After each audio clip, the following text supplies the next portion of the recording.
सभी को नमस्कार। आज हम लोग रचनात्मक लेखन के अंतर्गत अनुच्छेद लेखन को जानेंगे। यह सीबीएसई पाठ्यक्रम में महत्वपूर्ण है और इससे कक्षाओं में 5 अंक के प्रश्न पूछे जाते हैं अभिव्यक्ति और माध्यम के अंतर्गत। अतः यह महत्वपूर्ण होने के नाते इसकी चर्चा आवश्यक है। तो चलिए हम लोग शुरुआत करते हैं। सबसे पहले इसकी परिभाषा। किसी घटना, दृश्य या विषय को संक्षिप्त व सारगर्भित भाषा में लिखने को अनुच्छेद कहते हैं। यानी कोई भी घटना होगी, दृश्य होगा या कोई नया अप्रत्याशित विषय वस्तु होगा, उस पर हम अपने जो अनुच्छेद लिखते हैं, सारगर्भित भाषा में जो भी विचार प्रकट करते हैं वह जो है अनुच्छेद कहलाता है। अनुच्छेद किसी विषय पर सुसंबद्ध और लघु वाक्यों का समूह होता है। अगर दूसरे तरह से देखें तो अनुच्छेद क्या होता है? कोई भी विषय होगा, उस पर सुसंबद्ध मतलब क्रमबद्ध वाक्यों का समूह और लघु वाक्यों का समूह होता है। अनुच्छेद को अंग्रेजी में पैराग्राफ कहते हैं। यह निबंध का संक्षिप्त रूप होता है। अंग्रेजी में इसे पैराग्राफ के नाम से जानते हैं और यह निबंध का संक्षिप्त रूप होता है। जिसको ऐसे को जिसमें भूमिका, विषय विस्तार और उपसंहार लिखते हैं, परंतु अनुच्छेद में ऐसा नहीं लिखते, एक रूपता रहती है। अनुच्छेद के प्रकार। वर्णनात्मक अनुच्छेद। इसमें साक्ष्य, तथ्यों के आंकड़े प्रस्तुत कर स्पष्टीकरण किया जाता है। यानी इस प्रकार का जब अनुच्छेद आपको लिखने के लिए दिया जाएगा तो सबसे पहले आप चिंतन मनन करेंगे, उसके साक्ष्य इकट्ठा करेंगे, आंकड़े प्रस्तुत करेंगे और उनका स्पष्टीकरण करेंगे। विचारात्मक अनुच्छेद। यानी इसमें जो है विचार व चिंतन की प्रधानता होती है। जो भी विषय वस्तु आपको लिखने को कहा जाएगा उस पर अपने विचार और चिंतन प्रभावी रूप से आपको प्रकट करने हैं। भावात्मक अनुच्छेद। इसमें भावनाओं का समावेश होता है, यानी भावपूर्ण ढंग से यह लिखे जाते हैं।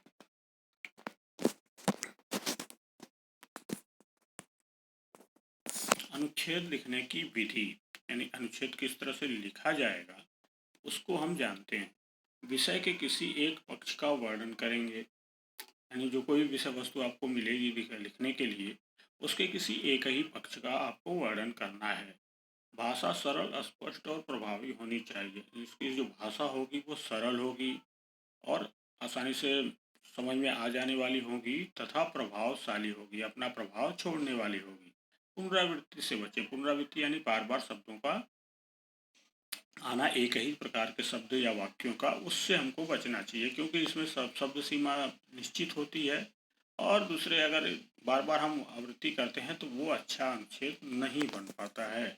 निर्धारित शब्द सीमा से अधिक न लिखें, यानी इसमें एक निर्धारित शब्द सीमा होती है और उससे ज़्यादा आपको नहीं लिखना है।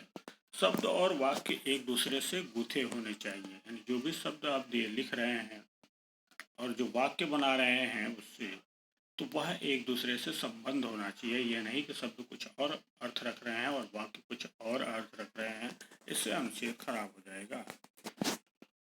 मुख्य विचार या भाव को शुरू या अंत में लिखें। जो भी मुख्य विचार भाव हैं अनुच्छेद से संबंधित आपके, उसको आप क्या करें, शुरू या अंत में लिखेंगे। परंतु बताया जाता है कि जो अच्छे कोटि के अनुच्छेद हैं उसमें विचार या भाव को अंत में लिखते हैं। विषय वस्तु से न भटकें, यानी कुछ भी आप जो विषय वस्तु है अनुच्छेद की, उससे संबंधित कुछ भी नहीं लिख सकते जिससे कि आपका मूल जो विषय है वहाँ से ध्यान भटक जाए। सुक्ति अथवा कविता पंक्तियों का प्रयोग कर सकते हैं। छोटी छोटी सुक्तियों और कविताओं का आप प्रयोग कर सकते हैं अनुच्छेद को प्रभावशाली बनाने के लिए। बड़ी कविताएं या सुक्तियों के प्रयोग से बचिए, क्योंकि इससे जो निश्चित शब्द सीमा है उसका उल्लंघन होगा। पूरे अनुच्छेद में एक रूपता होनी चाहिए, यानी वहाँ शुरू से लेकर अंत तक आपका अनुच्छेद किसी एक विषय वस्तु पर प्रभावपूर्ण ढंग से प्रकटीकरण होना चाहिए।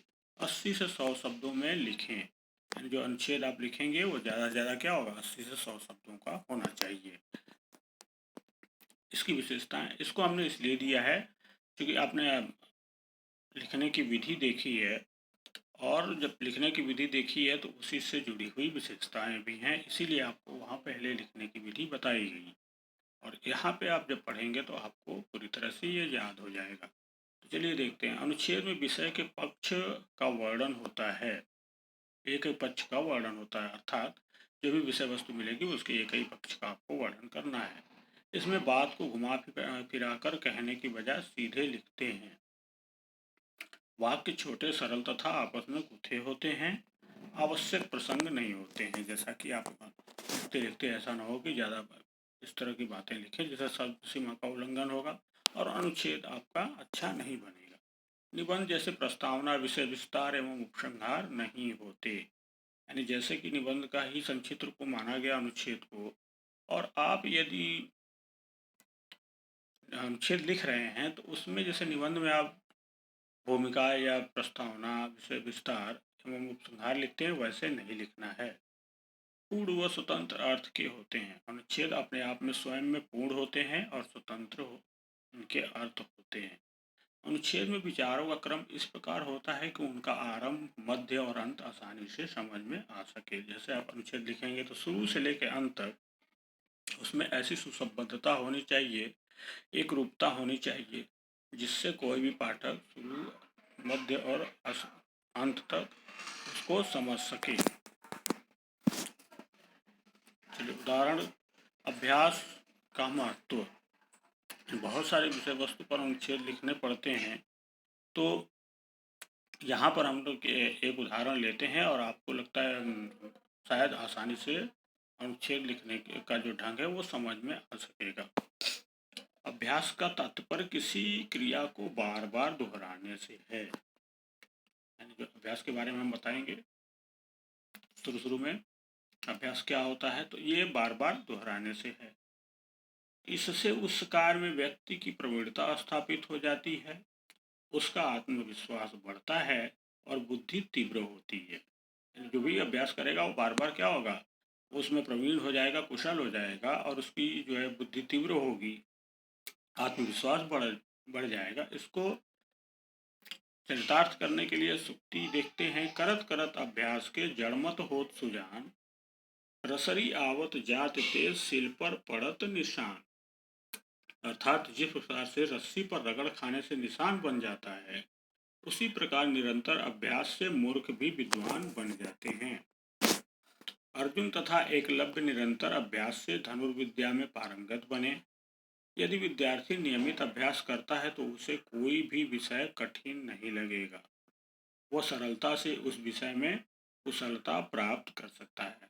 तो मित्रों, मुझे उम्मीद है कि जो हमने उदाहरण दिया, देखिए किस तरह से शुरू से अंत तक एक रूपता रही, सटीकता रही, सुसंबद्धता रही और एक बहुत ही अच्छा अनुच्छेद लिखा गया। ठीक इसी तरह से आप भी अपने जब कोई विषय वस्तु मिलेगी उसको इसी क्रम में संजोएंगे जिससे आपका अनुच्छेद अच्छे से अच्छा बन सके। तो उम्मीद है कि अनुच्छेद लिखना आप अच्छी तरह से समझ चुके हैं। धन्यवाद।